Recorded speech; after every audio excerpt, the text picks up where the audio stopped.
না, কিন্তু মেকআপ পরা থাকলে আমার গা জ্বালা দিয়ে ওঠে। ওকে দেখে চিৎকার করে বললাম, আমি তোকে কতবার নিষেধ করব, এই আটা ময়দা দিয়ে নিজের বিদ ঘুটে চেহারা ঢাকার ব্যর্থ চেষ্টা করবি না? তোর মুখেও সব মানায় না। এই এক কথা আর কতবার বলবো? আসলে আপনার সাথে আমার কিছু কথা বলার ছিল। কথাগুলো বলার পর আর কখনো আপনার সামনে আসবো না।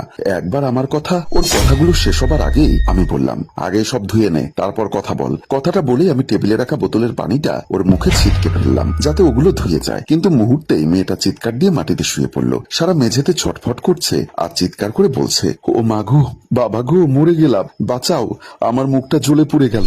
এ কি, নিরুপমার মুখটা তো জ্বলে গেছে, তার মানে আমি ওর মুখে অ্যাসিড ছুঁড়ে মারলাম? হ্যাঁ, আমি নিজের স্ত্রীর মুখে অ্যাসিড মেরেছি। ফটোগ্রাফিতে আমার কিছু শখ আছে। সুন্দর সুন্দর জিনিসের ছবি তুলে সেগুলো ঘরের দেওয়ালে টাঙিয়ে রাখা আমার নেশা। পার্সোনাল একটা ছোটখাটো স্টুডিও আছে, তার জন্যই সামান্য অ্যাসিডের দরকার পড়ে। বিকালে বাজার থেকে কিনে এনে টেবিলের উপর রেখেছিলাম। তার পাশে টেবিলের বোতলও ছিল। রাগের মাথায় পানির বোতল কোনটা ঠিক করতে পারিনি। নিরুপমা আজ 15 দিন ধরে হসপিটালে ভর্তি। ওর সুস্থতার জন্য কোথায় না ছুটেছি আমি। নিরুকে বাঁচাতে হবে। কেন এত কিছু করছি আমি, তার উত্তর জানা নেই আমার। মেয়েটিকে আমি মৃত্যুর মুখে ঠেলে দিয়েছি। কয়েকদিন পর নিরুর জ্ঞান ফিরল, কিন্তু তখনও অসুস্থ সে। ডাক্তার এসে বলল নিরুপমা নাকি আমার সাথে কথা বলতে চায়। অনেকটা অবাক হলাম যে আমি তার এত বড় ক্ষতির কারণ, তার সাথে কি এমন বলবে নিরু। আমি উঠে বেডের দিকে চলে গেলাম। আসামিদের মতো মাথা নিচু করে নিরুর পাশে দাঁড়ালাম। ও আমাকে হাতের ইশারা দিয়ে পাশে ডাকলো। এই প্রথম নিরুকে দেখলাম, ঝলসানো মুখ। তবুও দেখছি আমার ঘরে কত জিনিসের ছবি, অথচ মেয়েটির জায়গা সে ভিড়ে হয়নি। নিরু আমাকে একটা চিঠি এগিয়ে দিয়ে সেটা পড়তে বলল। আমি চিঠিটা নিয়ে খুলে পড়তে শুরু করি, আর তাতে লেখা আছে,